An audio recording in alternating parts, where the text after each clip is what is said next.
नमस्कार, आप देख रहे हैं हमारे खास पेशकश वाराणसी लाइव और मैं हूं आपके साथ दिशा बिस। वाराणसी लाइव में हम आपके लिए लेकर आए हैं महादेव की नगरी वाराणसी की विरासत को समेटे हर खबर, बनारस की वो खबरें जो बनी सुर्खियां। इस बुलेटिन में हम कोरोना संकट के बीच राजनीति से लेकर सामाजिक सरोकार से जुड़ी हर खबर से आपको कराएंगे रूबरू।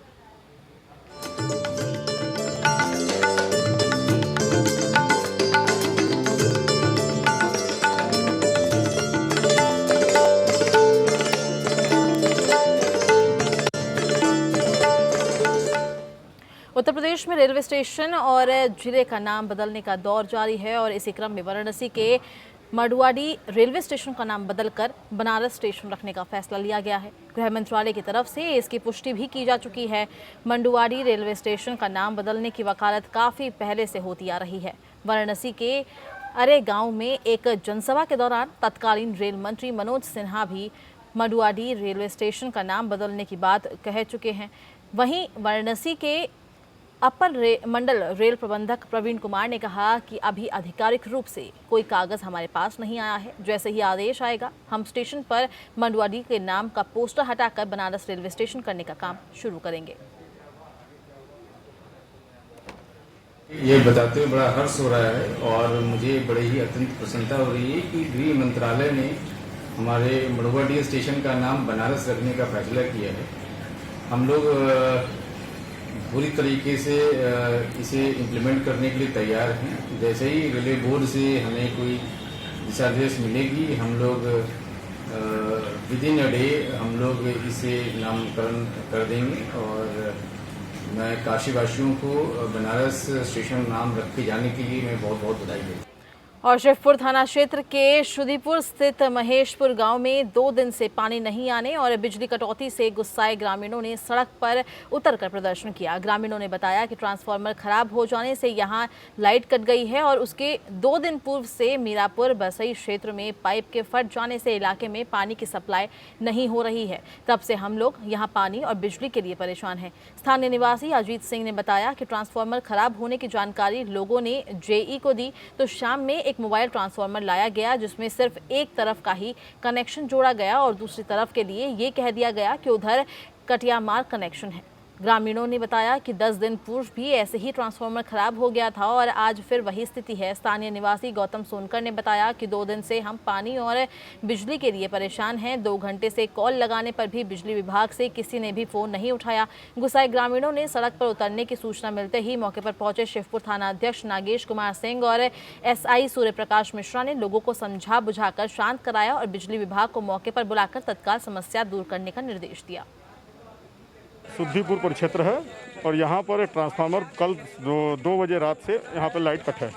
उसके 2 दिन पूर्व से यहाँ पानी नहीं यहाँ सप्लाई आ रही है क्योंकि मीरापुर बसई क्षेत्र में पाइप की फट जाने की वजह से। तब से हम लोगों ने निरंतर प्रयास कर रहे हैं। जेई साहब महोदय से संपर्क में हैं कि कृपया इसकी लाइन का दुरुस्त कराएं। उन्होंने प्रयास भी किया और शाम को एक मोबाइल ट्रांसफार्मर यहाँ लाया गया जिसमें कि कनेक्शन जोड़ा गया, लेकिन कनेक्शन जोड़ते ही उसमें पार्शियलिटी की गई, पारदर्शिता नहीं दिखाते हुए एक तरफ का कनेक्शन जोड़ दिया गया ये कहते हुए कि उधर कटियामार कनेक्शन है। अगर ऐसा कटियामार कनेक्शन है तो ये किसकी जिम्मेदारी है? विभाग की जिम्मेदारी है या ये उपभोक्ताओं की जिम्मेदारी है जो खुद मीटर पे के पेमेंट कर रहे हैं? बीते 17 मार्च को लंका पेट्रोल पंप के सामने से मुकेश मौर्य नामक एक युवक ने लापता होने पर युवक के परिवार वालों ने उसकी गुमशुदगी की रिपोर्ट लंका थाने में लिखवाई थी। लेकिन बेटे के लापता होने के 5 महीने बाद भी उसका कोई पता नहीं लगने पर गुमशुदा युवक के पिता प्रेमचंद्र मौर्य आहत और नाराज होकर जिला मुख्यालय पर धरना देने पहुंचे। पुलिस प्रशासन जब प्रेमचंद्र मौर्य के धरना देने आने की सूचना मिली तो उन्हें मुख्यालय पर ही रोक दिया गया, जिसके बाद उन्हें और उनके अन्य साथियों को कचहरी पुलिस चौकी ले जाकर बैठाया गया।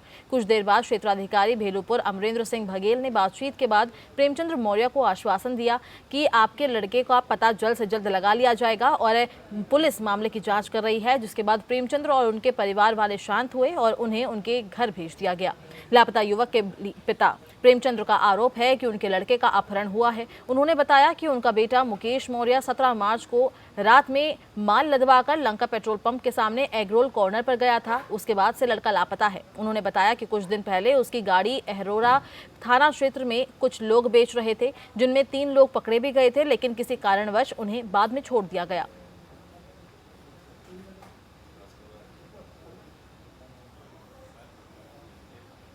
मेरे लड़के का अपहरण हुआ था 17 मार्च को लंका पेट्रोल पंप के सामने अंडा रोल की दुकान से। और हम जो है 6 महीने से दौड़ रहे थे, आज धरने के लिए आए थे, लेकिन सीओ साहब के बात पर जो है हमारा उनका बात हो गया है, जल्दी से जल्दी लड़का खोज लिया जाएगा, इसलिए जो है हम लोग अपने में बात करें। और भेलूपुर स्थित नगरीय विद्युत वितरण खंड चतुर्थ के कार्यालय में कुछ विद्युत कर्मियों द्वारा जबरन घुसकर अधिशासी अभियंता के साथ मारपीट किए जाने के विरोध में विद्युत कर्मियों ने अपने सीनियर अधिकारी को पत्रक सौंपा।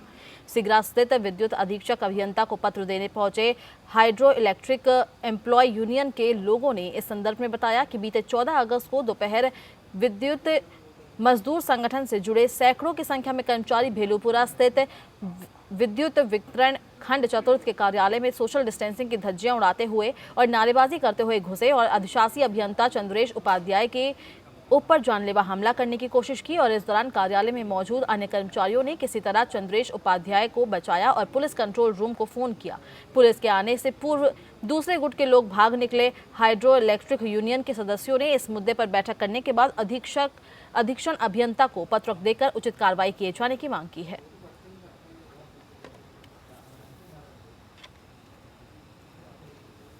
अगर आप लोग की मांग नहीं मानी जाती तो अगली रणनीति क्या होगी आप लोगों की? अगली रणनीति बस ये है कि हम लोग काम किया जाएगा निगम हित में, निगम हित में यहीं पे बैठ के हम लोग काम किया जाएगा, ऑफिस में नहीं बैठा जाएगा, क्योंकि वहाँ भय का माहौल उत्पन्न है। वहाँ वाराणसी में मां दुर्गा मंदिर के महोत्सव में ऑनलाइन माध्यम से जुड़कर मां के चरणों में अपने स्वरों के माध्यम से गायक आर्यन मिश्रा और तबला वादक अमित मिश्रा ने हाजिरी लगाई। आर्यन मिश्रा बनारस घराने के स्वर्गीय पंडित बड़े रामदास मिश्रा जी के गायन परंपरा के 5वीं पीढ़ी के गायक हैं और गायक स्वर्गीय पंडित हरिशंकर मिश्रा जी के परपोते हैं। गायन की शिक्षा अपने पिता प्रसिद्ध गायक पंडित अनूप मिश्रा जी से प्राप्त करने वाले आर्यन बीच बीच में अपने दादा गुरु पद्मभूषण पंडित राजन मिश्रा जी और पद्मभूषण पंडित साजन मिश्रा जी से भी गायन की शिक्षा प्राप्त करते रहते हैं। इनके साथ तबले की इनके चाचा श्री अमित मिश्र ने संगीत किया, जो कि स्वयं बनारस के प्रसिद्ध तबला वादक पंडित जमुना प्रसाद मिश्र जी को और पद्म विभूषण स्वर्गीय पंडित किशन महाराज जी के शिष्य हैं।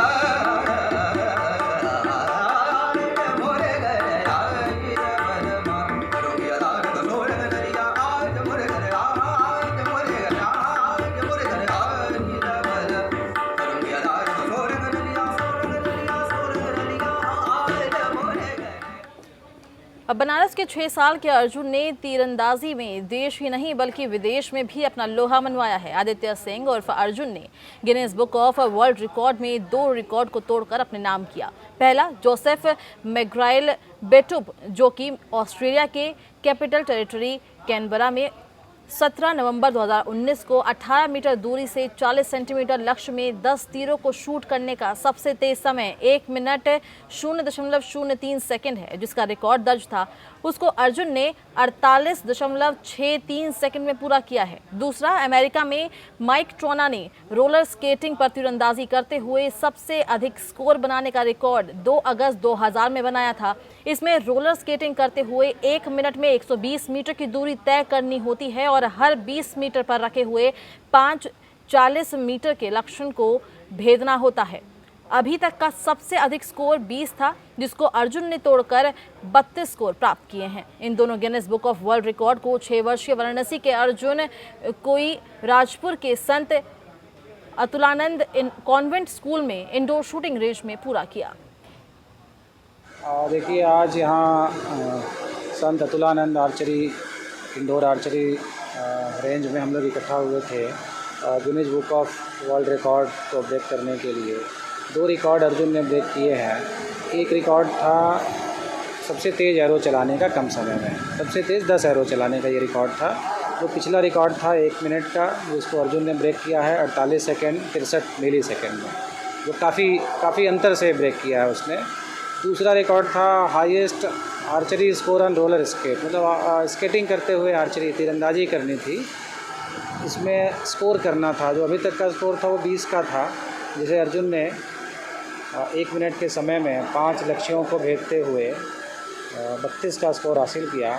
स्कोरिंग कर रहा था। अभी पुराना जो रिकॉर्ड था ऑस्ट्रेलियन एक खिलाड़ी है जोसेफ करके, उसके नाम, जो कि 10 एरो 1 मिनट में शूट किया था। अभी वर्तमान में अर्जुन सिंह ने 48.63 सेकेंड में 10 एरो शूट करके नया वर्ल्ड रिकॉर्ड बनाया। इस बुक ऑफ वर्ल्ड रिकॉर्ड तोड़ा है। फास्टेस्ट एरो में मेरा टाइम था 48.63 और स्केट पहन के आर्चरी करने वाला मेरा स्कोर था 32। और अब बात करेंगे उस काशी की जिसे धर्म और अध्यात्म की नगरी माना जाता है। उस बनारस की बात करेंगे जो कला, साहित्य और शिल्प के लिए प्रसिद्ध है। इस रिपोर्ट में हम आपका परिचय दुनिया की सबसे पुरानी नगरी वाराणसी की विशेषताओं से कराएंगे।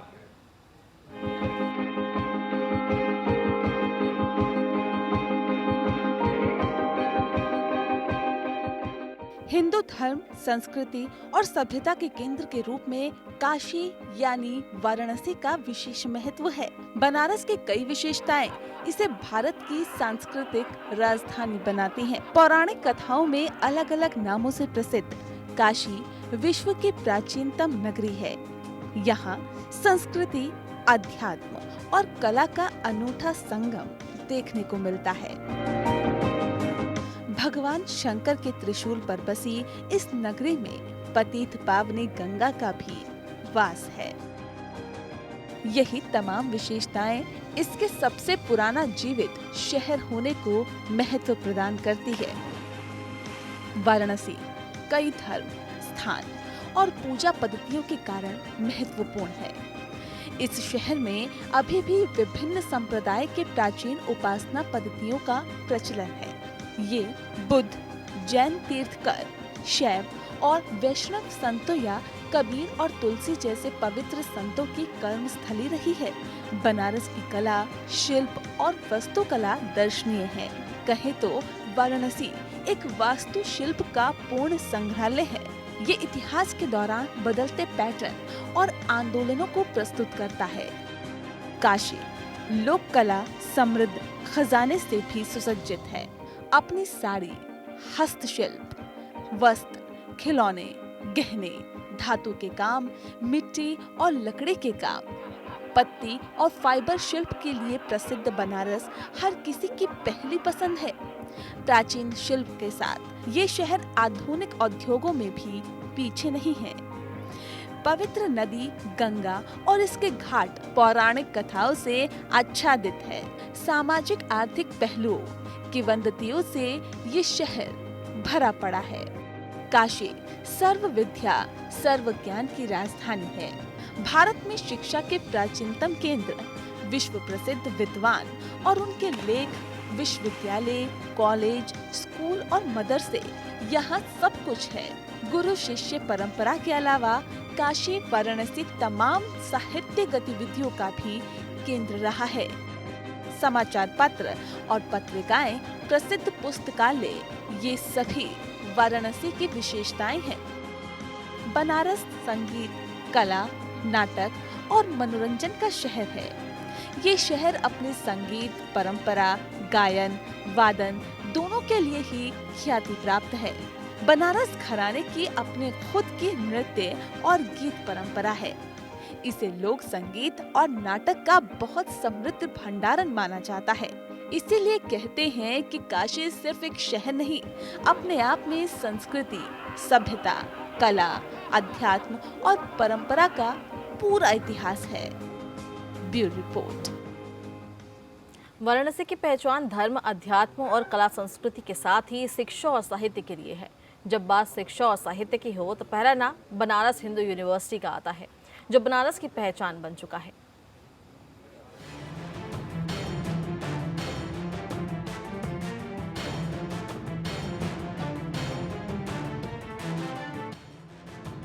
बनारस हिंदू विश्वविद्यालय को बीएचयू के नाम से भी जाना जाता है। इसकी स्थापना पंडित मदन मोहन मालवीय के द्वारा की गई थी, जो एक स्वतंत्रता संग्राम सेनानी, समाज सुधारक और शिक्षाविद थे। बनारस हिंदू विश्वविद्यालय की आधारशिला 4 फरवरी 1916 को लॉर्ड हॉर्डिंग के द्वारा रखी गई थी, जो तत्कालीन वायसराय था। बनारस हिंदू विश्वविद्यालय में 30,000 से ज्यादा छात्र पढ़ते हैं। इसे पूरब का ऑक्सफोर्ड भी कहा जाता है। विश्वविद्यालय में मुख्य 4 इंस्टीट्यूट हैं, जिनमें 14 शिक्षण संकाय और 140 विभाग शामिल हैं। बनारस हिंदू विश्वविद्यालय में पूरी दुनिया से लगभग 34 देशों के छात्र शिक्षा ग्रहण करने आते हैं। बनारस हिंदू विश्वविद्यालय का मुख्य परिसर 1300 एकड़ से अधिक परिसर में फैला हुआ है। दस्तावेजों के अनुसार इस विश्वविद्यालय की स्थापना में मदन मोहन मालवीय का योगदान केवल सामान्य संस्थापक सदस्य के रूप में था। इस विश्वविद्यालय के मूल में डॉक्टर एनी बेसेंट द्वारा स्थापित और संचालित सेंट्रल हिंदू कॉलेज की प्रमुख भूमिका थी। विश्वविद्यालय को राष्ट्रीय महत्व के संस्थान का दर्जा प्राप्त है। इस विश्वविद्यालय के 2 परिसर हैं। मुख्य परिसर की भूमि काशी नरेश ने दान की थी। विश्वविद्यालय का दूसरा परिसर मिर्जापुर जनपद में बरकछा नामक जगह पर है, जो करीब 2700 एकड़ में फैला है। करीब 75 छात्रावासों के साथ ये एशिया का सबसे बड़ा आवासीय विश्वविद्यालय है। बीएचयू के परिसर में बाबा विश्वनाथ का विशाल मंदिर है। कुतुब मीनार से भी ऊंचा ये मंदिर श्वेत संगमरमर से बना हुआ है। सुंदरलाल, पंडित मदन मोहन मालवीय, पूर्व राष्ट्रपति डॉक्टर एस राधाकृष्णन, आचार्य नरेंद्र देव और डॉक्टर रामस्वामी अय्यर जैसे विद्वान यहाँ के कुलपति रह चुके हैं।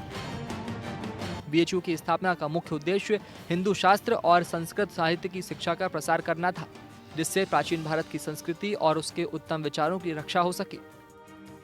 Bureau report. और इसी के साथ वाराणसी लाइव में बस इतना ही। खबरें लगातार जारी है। नमस्कार।